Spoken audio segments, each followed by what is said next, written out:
but there's a reason why, for example, the local community that we work with, like on the other side of the world, is our own community. Like we know what's going on there, and even that space we tread very carefully and come in with a sense of just like, I think, a sense of humility, knowing that we are much more privileged than the rest of the members of like that school, for example. Like that, those girls have different life opportunities, different life experiences, different socioeconomic circumstances that impact the way that they make decisions in life. And we being like not only just privileged in that community, but also, you know, coming here to Canada, there's like so many levels of opportunities that we have that they don't. And so it's very easy for us to say, you know what, it's so important for you to have an education, but we need to make it very clear that there's these benefits to them, or, you know, what is going to come to them that's going to help them put food on their tables or be sustainable in that sense.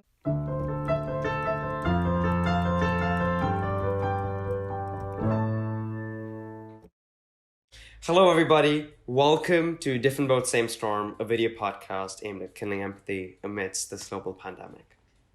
We're so excited to be welcomed by new guests today, students at the University of Toronto, just like Atharv and I. They're also fellow students in the Peace, Conflict, and Justice program. We're very grateful today to be joined by Maryam and Nivaal Rehman. They're amazing activists, they're really cool people, and they're also twins. Maryam and Nivaal, it's so great to have you on the show today. How are you doing?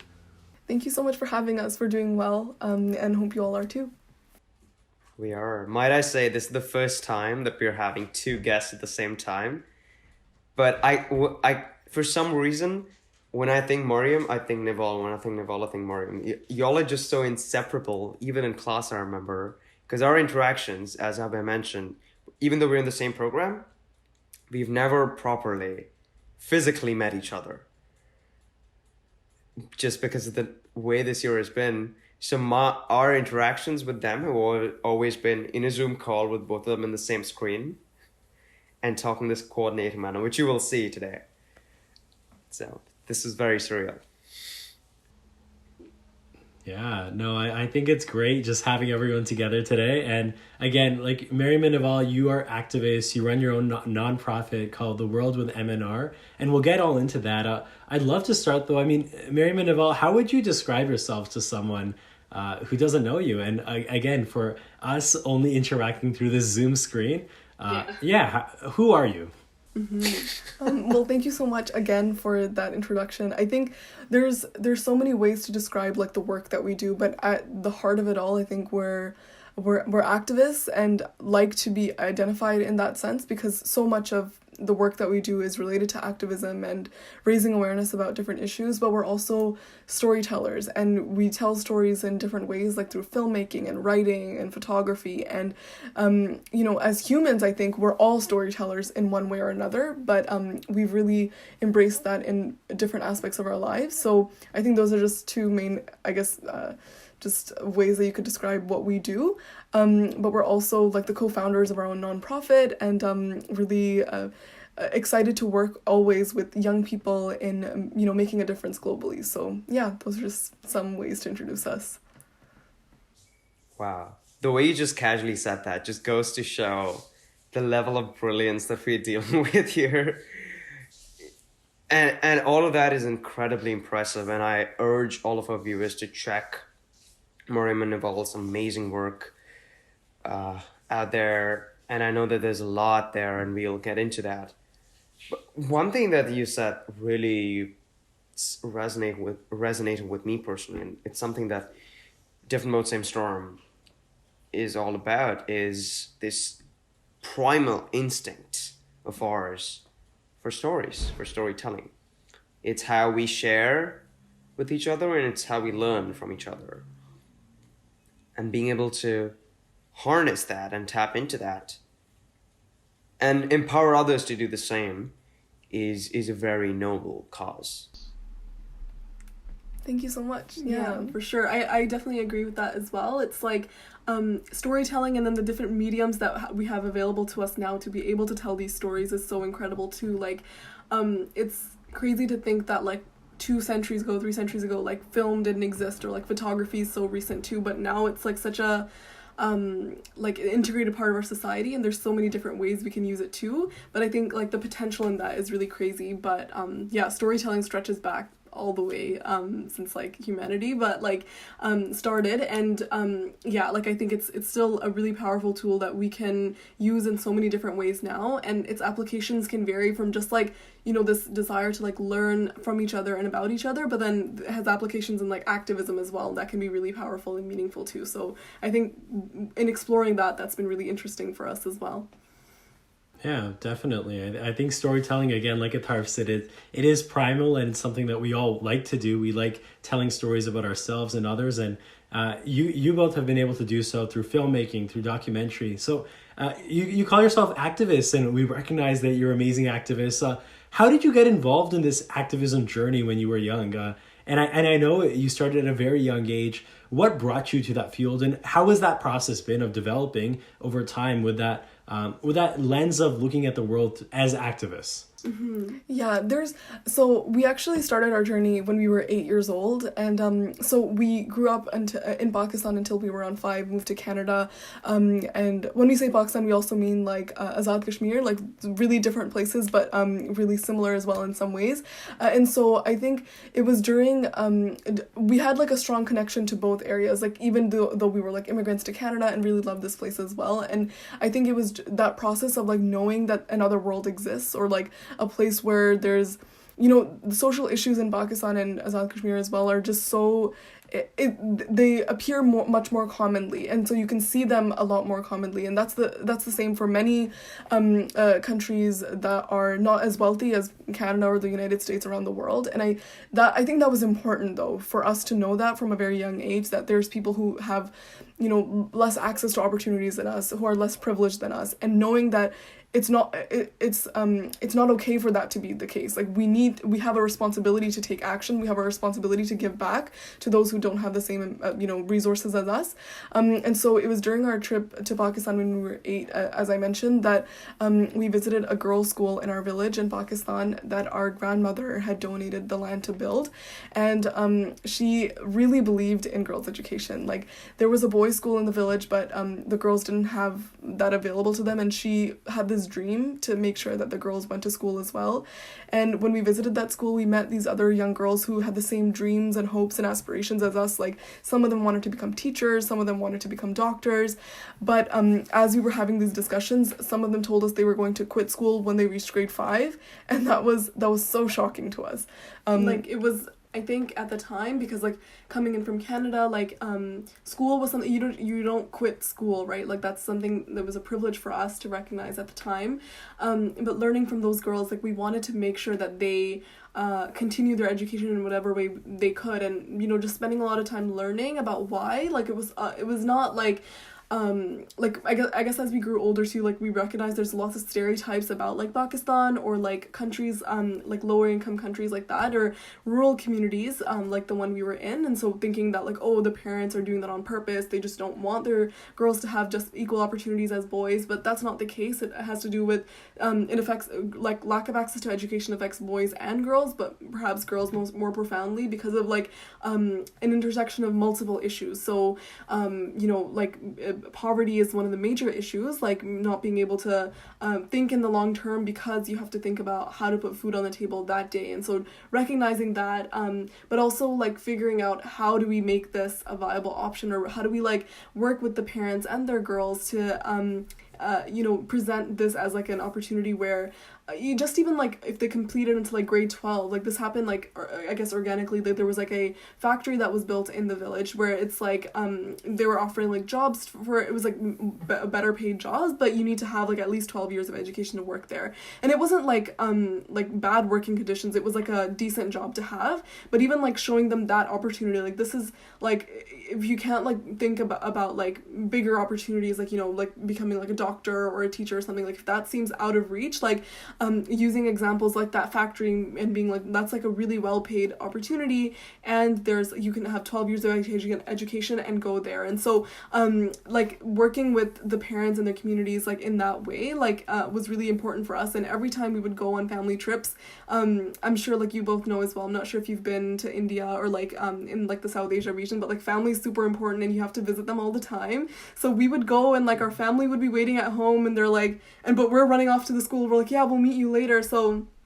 we got on a lot of people would have complaints about that, but like for us, like the school and the community members were so important for us, and often like taking time off school was difficult, and so we wouldn't have that much time in Pakistan, and so we had to make the most of it. But yeah, that's how we spent our like quite a few years now. And every time we go back, like some of those girls have actually gone on to high school because we're around the same age, and then younger girls were working with them as well, doing workshops and speaking about different things. But that's sort of like where it all began, and that's where our activism journey began. Yeah. Oh my God. I don't mean to break away from that very, very meaningful monologue, but when you said the whole piece about family super important, it just, every time I go back home, that's really my trip back home is more so just a checklist of all the people that I need to touch. Really, touch is probably the best way to say it. I need to touch in my trip, otherwise the trip is not complete. Definitely resonate with that, and it is so tough, and like people get angry and they're just like and we obviously care about them deeply and want to spend time with them as well, but we're like, you guys can all just come to our house instead of having us go to different places. And then we meet everyone in like a couple of days and yeah, spend a lot of time at the school, which is, I mean, our parents are like and they also have to like, I guess, deal with a lot of like the family members and things like that, like who are like, you know, where are they, where are they going, and like we care deeply about this. So I think it is a challenge, definitely, and finding that balance is tough sometimes, but yeah. I feel like I might be the most distant but still connected to this issue. Like I was 11 months old when my family and I moved from India here to Vancouver, and I think I was 6 or 7 the first time I went to Amritsar in India. And we met so many people, and I was just like, why do we have to go to everyone's place? And I totally resonate with what you're talking about though, Nivaal and Maryam. And I guess I'll let Atharv ask a question on this, but like, you know, looking at something that you're totally not used to. And in my case, I was looking at pollution there and garbage, and I was just like, why is it there? Yeah, I mean, Atharv, growing up in India and being in Mumbai till you were 18 years old, what is your experience navigating these different areas of the world kind of been like? Yeah, for sure. And I'm so glad you brought that up, because it's funny how even though I've spent most of my life there, in the 2 years that I've been away now, and even by away, I mean, I'm studying here. I haven't properly moved. It's so starkly different. And I think having that perspective of growing up in my home in that manner, where I'm physically in the same place that I'm culturally from, but at the same time, growing up in Mumbai, which is not where most of my family was from, and being distanced even in a more local setting, sort of gave me both perspectives in a way. And I think there is an opportunity there, because it allows you to look at matters and identify gaps that somebody who's deep within would probably not realize and recognize. And I'm sure all of you resonate with that as well. But at the same time, I think what you was talking about earlier, the cultural nuances that you just miss out on if you're just looking at it from the outside, if you're not embedded in the communities that you're seeking to serve and help and empower, there is that disconnect. And I think that speaks to a larger gap that we see in development. And I know we're all interested in this space, so we know exactly what I'm talking about, where this white man's burden or this disconnect that is so evident between those with the resources and the willingness to help and those that they're trying to help. And I'm curious as to where you found yourself in that spectrum, and how you navigated that gap.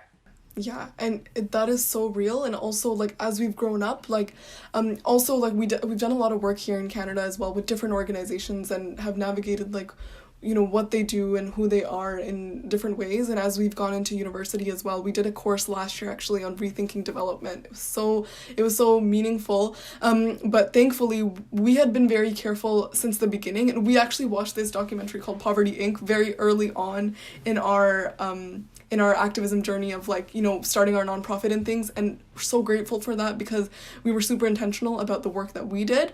But there's a reason why, for example, the local community that we work with, like, on the other side of the world, is our own community. Like, we know what's going on there, and even that space we tread very carefully and come in with a sense of just, like, I think a sense of humility, knowing that we are much more privileged than the rest of the members of, like, that school, for example. Like, that those girls have different life opportunities, different life experiences, different socioeconomic circumstances that impact the way that they make decisions in life.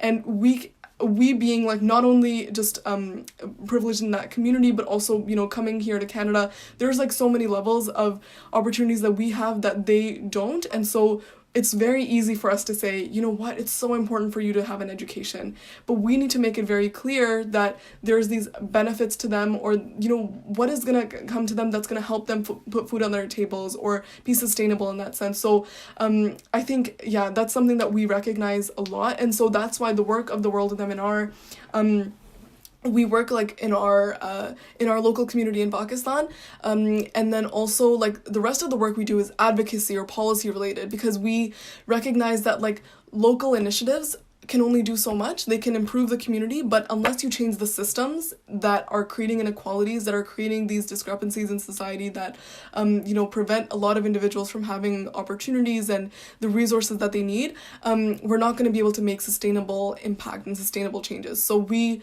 tread very carefully and also very intentionally in that space of being an advocacy organization, raising awareness on social media, encouraging other young people to make a difference, but also being very careful not to have all of these, like, international projects, like, you know, that project system as well. It doesn't necessarily help communities, because if you don't know what's going on, if you're not there a lot of the time, you're not checking in, I guess, like, development work has not taken the route that it needs to, and we need to really shift towards making system change.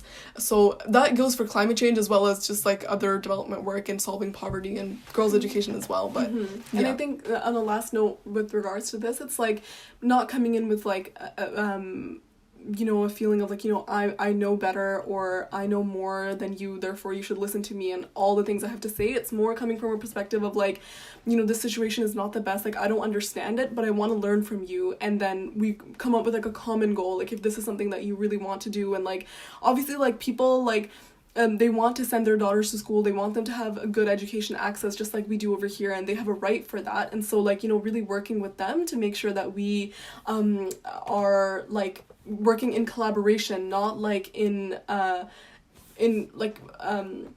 conflict with them, or in a position of, like, I'm in power here, or, like, in a hierarchy, like, I'm the powerful one and, like, you listen to me. So really avoiding that, and I think in development work and things, even just, like, this idea of development, like, I'm here to help you develop, like, what does that even mean, and what standards are we looking at? And so we're really critical about a lot of these things, and so just figuring out the best way forward, it's so difficult, but we're very careful about it. And I think the best way forward is the policy change, because that's on a larger scale things that are going to help people, because this is going to get into a lot of, like, different issues, but there's so many problems with a lot of the systems in place, and so helping address those as well is important. Absolutely. Like, you need to target the underlying issues, and you need to work with people on that as well. And when you're working with people in local communities, it's not about imposing your will on them, imposing your standards of development, like you said. And it's not about imposing those standards on people, but it's working with them, understanding what their concerns are, and finding ways that you can empower them to make the change that they see best fit for their communities. I think that's such an important model of change, especially as, I mean, all of us and many of our listeners head into the development space in the future. I think it's super important. And Maryam and Nivaal, you both touched on your work in the world with MNR. It's such an amazing title, to the world with MNR. I'm so curious, and I'd love to learn, like, what is the world with MNR? And so we kind of heard how it started, your initial roots of becoming engaged in activism. What has it become, and what are some highlights of the things that you've been able to accomplish as a team? Yeah, for sure. So the World of MNR is it started off as a YouTube channel, actually. So what had happened when we came back from Pakistan during a trip in 2015 was that our grade 8 teachers had nominated us for the Governor General's Caring Canadian Award, and we had no idea about this. We come home, and like a couple months later we're gone to high school, and we received the award and get all this attention, and like a lot of young people asking us like, what can we do to make a difference? And so what we decided to do was use social media in a really meaningful way and intentional way to, guide people into making a difference in their own communities, like learning how to take action in meaningful ways, things like that. It started off as just like a YouTube channel where we attended like several events, like the Social Good Summit by the UN in Mashable in New York City. That was like our first ever event. We also, like, eventually as we started doing this, we would do things in our school clubs as well and take videos of like the initiatives that we were running, and organizations like the Malala Fund saw our work, and one of the most incredible opportunities that we had was our first ever live interview was with Prime Minister Justin Trudeau and Malala Yousafzai. As we went on, then we also got an opportunity to become filmmakers in Disney and the UN Girl Up campaign's Dream Big Princess project. And I think as we went on, we were moving beyond just being social media related, and we wanted to run our own projects like otherwise as well. We did do projects and things, but wanted to formalize it. And so after like I think it was 4 or 5 years of just doing this work, we decided to become a registered nonprofit in 2019. And following that, there's been, I guess, like a really, we take action basically for gender equality, climate justice, and inclusivity through things like storytelling and advocacy and other projects and initiatives that we run. So those vary tremendously, but we have had an opportunity to work with young people around the world, even more organizations that are doing incredible work, and just really expand the work that we're currently doing into, other meaningful ways. So sometimes we do like a video series or a documentary that we create. Other times we'll do like a really major advocacy initiative like Feminine Carta, which is the world's first digital advocacy tool that aims to make gender equality a policy priority globally. So it just really varies the work that we do, but it's super aligned with what our mission has been all along. And again, we always like the local work that we do. It's either like here in our community here in Bowmanville, where we got involved with our local like chapter of the Blue Dot campaign, for example. Like that's just like one of the things that we did here, or also like in our community in Pakistan. Always just go back to that. But other than that, love connecting with young people around the world, supporting them in their initiatives, just really listening to them and seeing what they're doing. I guess like the latest addition to that was our youth and activism community, which is now spread to like more than 100 countries and has like over 2,000 members, which we're really excited about. But those are like a lot of youth organizations that are just doing their own work, and we support them as like an existing organization and providing just like support in like sharing their initiatives, getting them to connect with each other, finding just like the relevant things that they can be supported in. So there's a lot that we do. I don't think there's like a simple way to describe it, but we just do whatever our heart tells us to do. And, I think that's what's the biggest thing about the organization. That's a big world you've got going on there. Wow. I'm taking a while to process all that. The fact that... I'm sorry, that was a little fast. No. You don't have to be sorry at all. I feel like if you'd gone any slower, we just have to end the episode there. The fact that Disney had mentioned there, and that wasn't even one of the highlights, it was just nonchalantly put out there, is just fascinating to me. I'm curious. I mean, this is all incredible work. and I can't state that enough, and I will continue stating that through the rest of this conversation. Have there been moments where, I personally find this where I'm doing work that I'm just constantly doing, and often I fail to realize how far I've come or the impact that the work has had. Have there been any moments where that has really been reinforced, or you've really felt that catharsis, if I may put it that way, of all the amazing things that you're doing? I think with us, we, as things are happening, I feel like even in the moment, we're we don't let it sit in, or for example, Nivaal mentioned our interview with Prime Minister Trudeau and Malala. At the time, I think it was our first live interview. Before then, we're used to 50 takes, and then we'll edit it and everything, and even if that's not good, we'll just refilm. We were not used to doing things live.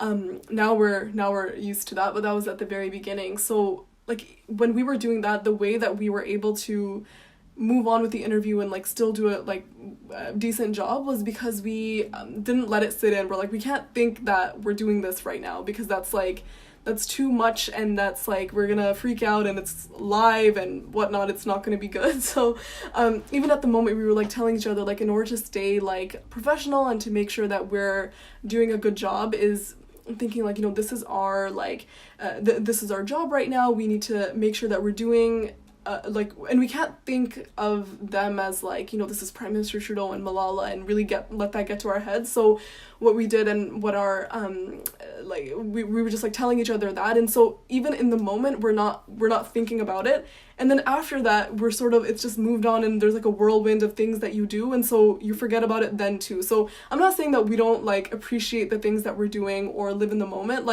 Very rarely we do have those conversations where we're just did we do that, or did that actually happen, or we'll watch back a video or something, or somebody will talk about it, and then it'll sort of register. But I think we're the kind of people who things happen, and we're super grateful, and it's such an amazing experience. But especially when it's those things that are high stakes, we don't let it get to our heads, and we don't really think about it, and then later on we sort of forget about thinking about it too. So yeah, I feel there's I feel there's certain things where there's a peak of oh my god, this is so exciting, and then you just have to let that go, because you're gonna make mistakes then, and things like that. And so I think also the fact that we're students really makes things so.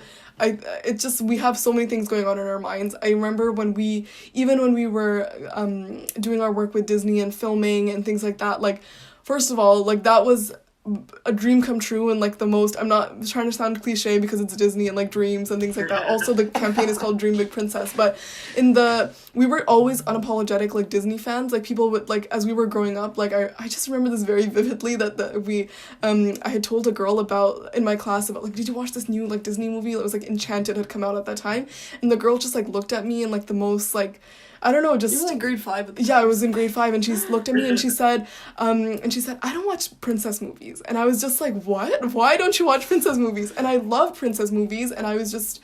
I was okay, whatever.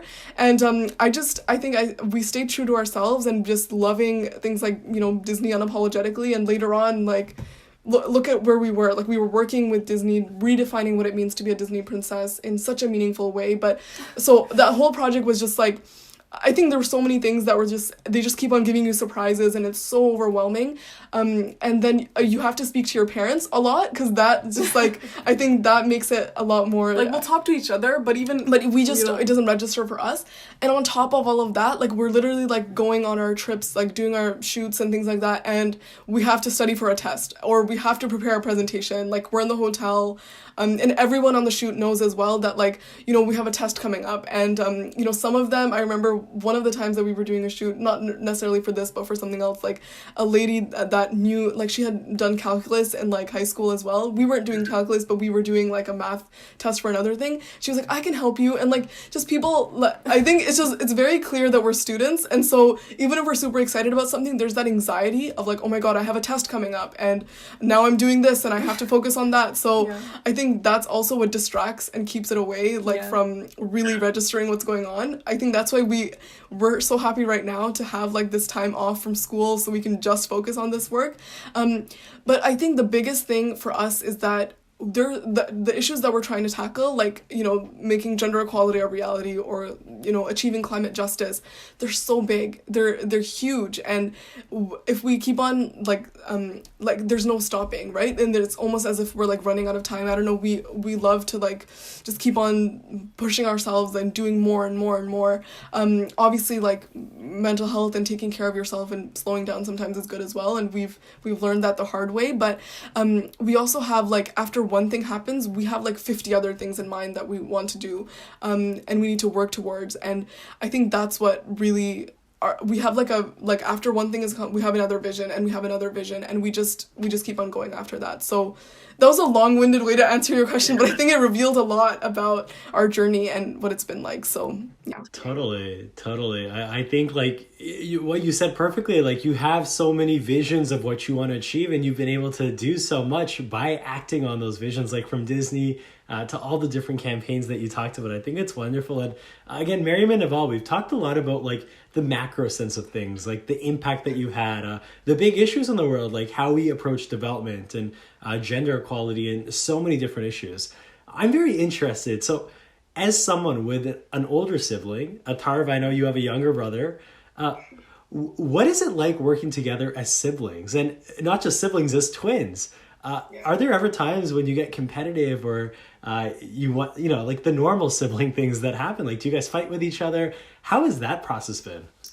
Yeah, I feel like we've never like been competitive in the sense that, like, so when we were growing up, we were, believe it or not, we were super independent. Like, we had like different groups of friends and stuff, maybe because we had like, they would always put us in different classes, so like we saw each other at home, but like at school we were just kind of like, hey, and then like up until high school we were literally like two separate, like two completely different people. The only thing that we did together, I guess, was like our work in Pakistan. Other than that, everything, like, here everything was super different and separated, and there wasn't a competition, but we were super like, you know, you do your thing, I'll do my thing. And then we're twins, so like and same life experiences and everything, so our interests sort of converged in high school, and we started taking a lot of the same classes, and then like World of MNR and everything, so it just converged like that.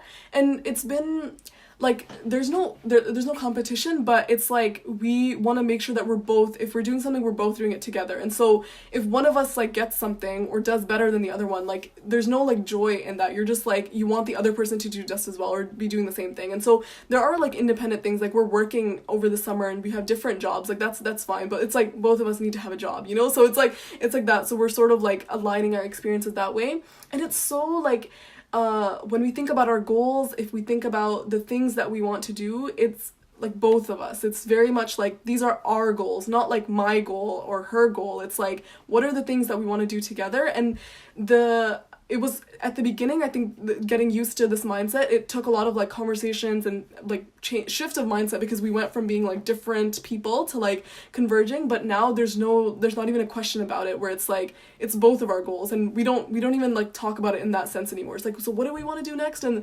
so like that. So just as you would think about yourself, you think about the other person too. It's just like, like you have like this other person that you're also like lifting up and supporting, and we're in this together. So I feel like that elevates our work a lot, and we're able to get a lot more done. In terms of like fights and things, we don't really fight. We're just like, we would have like, I think the thing that we do is like, if we're working on a project together and we have like suggestions for like how to improve things, we're like super critical of each other. There's like no filter, like, no, this doesn't look good, let's do it again. So but that's good, because it's like, otherwise we'll put up like a resource or something and it doesn't look good. We're very design oriented and stuff, so if it's a bad design, then it's because we weren't able to tell each other it's a bad design. So we'll get like, for example, if like one of us was working on a video and like the other one comes in and says like, oh, this is not good, this, then like the person who was making it will get annoyed and be like, oh, I just spent so many hours, like I'm not gonna do this anymore right now, like, but then the other person just makes the changes. So it's just, I think most of the times, like, our arguments and things, if there are any, are about work related things, or like just us being tired, and it's just like just simple things like that, but no like major fights or anything. I think if we like, the biggest, I remember when you were younger, when we used to get into fights when you were younger, like all siblings do, and our biggest punishment though was not talking to each other. So our parents would be like, okay, that's it, you're not talking to each other. And we'd be like begging our mom, like, please let us talk to each other. And we never, I don't think we ever said, I'm not talking to you. Because like, even if we did that, like literally 2 seconds later, we would find something that we have to talk about. And it's just like, I think that's the thing with, I don't know how it is with other siblings because we've just never experienced that. But like with twins, like, and our mom always says this now too, like, do you guys not get tired of talking? And that's, I think, why we're super, like, I think, not just visual, but just, like, open. Like, we think out loud, and we think out loud, like, and hear feedback as well. Like, whenever we're thinking about something, we just, like, always tell each other. So we're talking all day long. And I guess we're just used to that, so we don't get tired. But our parents are just, like, you guys talk so much to each other, like, all the time. So I guess that's what our dynamic is like. Like, if we fought all the time, then, in addition to talking, it just wouldn't work. So I think, like, we get into small arguments and things sometimes, but yeah. It's nothing, I think it's more critical advice. And not, like, any competition or anything, obviously, because there is no, like, we're both there. It wouldn't make sense. Like, what are you being competitive about? Like, you're working together. Like, I just don't know. I think that's just how it is. That's probably the healthiest way to go about it. Believe me, I've encountered my fair share of sibling situations. And that's probably the healthiest way to... So kudos to you. And, my mom keeps saying the same thing, where my brother and I, we're like a year and a half apart. So it's kind of like a twin situation. Yeah. And really cool. it's mitigated. It's even more murky a difference because we're both boys. So, and we went to the same school. And it was a really small school. So even, like, there's a lot of intersection in the people that we know as well, and they can't believe how much we talk, even though we're so different people. But speaking of being together all the time, I am very intrigued by what this past year has been for y'all, because sure, in a regular setting, y'all spend a lot of time together at home doing all the work that you do, which is clearly a lot of work. And then you add the quarantining situation to this entire dynamic. And I'm curious as to what that has done to you professionally in all the activism work that you're doing, and then also personally. Yeah.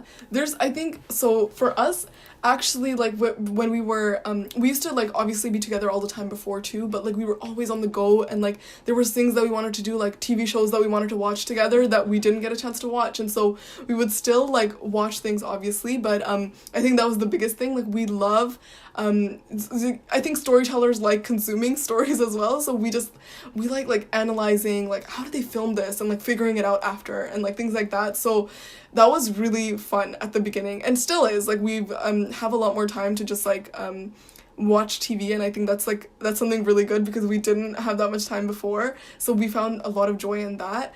Also, we spent a lot of time going on walks together, and really enjoyed that as well, because a lot of times, like, we come up with ideas when we're the most stressed. So we'll be, like, working on an essay, and then we have, like, this idea for a project, and we're like, you know what, just, like, it's, like, counterproductive. Is that what it's called, where you're, like, you're being productive in, like, another way, like, you're procrastinating for the essay, but you're gonna write down, like, that project idea. So we had a lot of time, like, to work on that, so instead of just, like, those moments of, like, stress, we had, like, walks that we could go on and just, like, discuss for hours about the things that we want to do. And so this past year, I think, has really been about like, discussing, like, who we want to become, in a very just, like, we have these conversations, like, every single week. It changes, but I think it's good to have those reflections of our goals and, like, what we want to do, and actually accomplish a lot of things as well. Some of our best ideas this past year have come from online, like, not just being online, but, like, being offline, actually, and discussing with each other, and, like, literally we've come up with names of projects from just going on a walk and just talking about it out loud.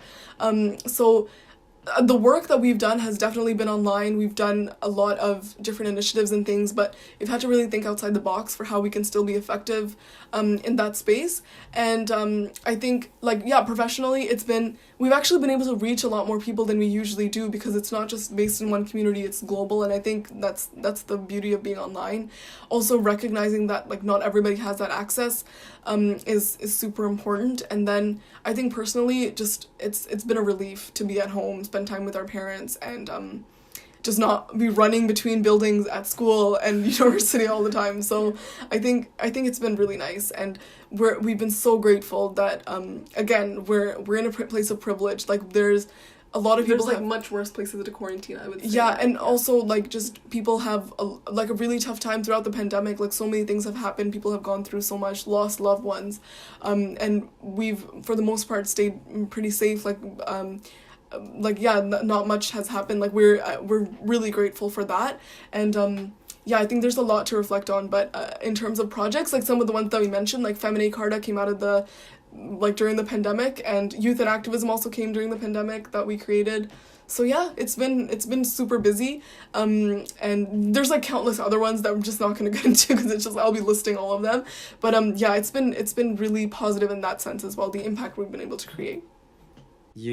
That sounds like a really productive pandemic, if I may put it that way, and I'm really happy for you, because to be able to find that groove, so to say, in an optimistic sense, rather than just a positive sense in a vacuum, because understandably, as you all mentioned, this has been a very tough time, and that's what that's what sparked this podcast. Really, it is something that I'm really, really happy that you were able to do, and it's commendable. It's incredibly commendable, and it takes a lot of courage and privilege at the same time. And the fact that you recognize that privilege itself is a sign of maturity that we're all striving to inculcate within ourselves. You know, and I know, take this with a grain of salt, just because of the part of the world that we live in, as we see a path beyond this pandemic in this side of the world where we are physically situated. What hopes do you have for the future, for yourself, for the world of MNR, and for everything else around you? What are your hopes, what are your aspirations, and what are you looking forward to? Yeah, we're, so this year, like Nivaal mentioned, it's been busier than we've ever been before. So it's in that sense, like we've made up for the lack of in-person opportunities or access to those things. But obviously recognizing that just because the pandemic seems to have paused, like travel and all those types of things, like the issues haven't stopped, right? So we've been like motivated to continue. Now it's going to be a matter of like, finding opportunities. If there's like in-person things, we'd love to do that again, and being able to like meet people in person, that's just something we're really looking forward to. Continuing all our projects is going to be super important, and then expanding the World of MNR's initiatives in person too. So just like finding ways, like we used to do like conferences and things, and so like continuing those, and I just think that's very exciting what like we can turn, like, you know, we've had this past year to reflect and create and start so many amazing things, you know, in like with different organizations, and the people we've been able to work with have been incredible. And so you know, continuing that work and hopefully like finding opportunities again like in person would be amazing. And then also there's a lot more work to be done, like you mentioned, because like you know, this part of the world is like opening up and we're okay, but like how do we make sure that like everybody gets to this stage again and we go back to a better like normal than like what used to exist before? Because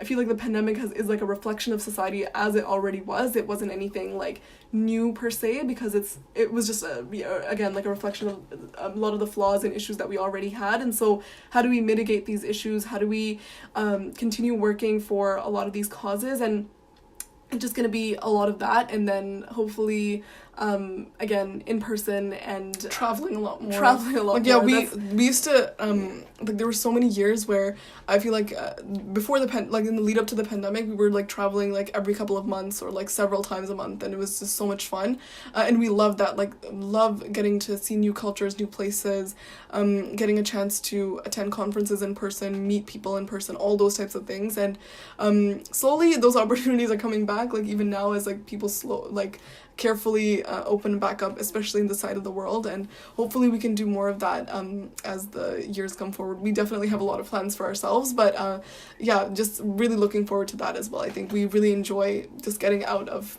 our town every once in a while. So, and also going back to Pakistan hopefully one day, like very soon. And we haven't gone since 2019, so just really looking forward to it whenever we can. So I love the full connectedness of this conversation, talking about, like as we wrap up, really, like we've talked about everything from social impact in the world, what activism looks like in this new era of digital activism and change making.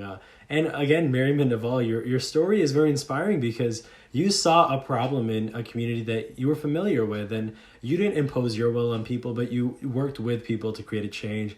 You expanded that globally, and it's so commendable, all the great things that you've been able to accomplish. And I love the second half of this discussion that we've had about, like, as an individual or as individuals, how have you fared during this time of pandemic? But as siblings, as twins, what has that process of working together been like? Making time for care, and how taking breaks can actually lead to great ideas as well. Like, I love that discussion. And at the end here about, like, the future, I think, as we all know, like, there are so many things to continue to work on. Although the pandemic may be ending in Canada for all of us here, we still have so much work to do around the world to make sure people aren't left behind. But it's been such a pleasure talking to both of you. Thank you so much for your time.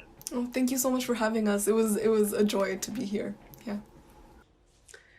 Well, folks, this has been another fascinating and immensely joyful episode of Different Boat Same Storm with Maryam and Nivaal Rehman. We'll be back again next week.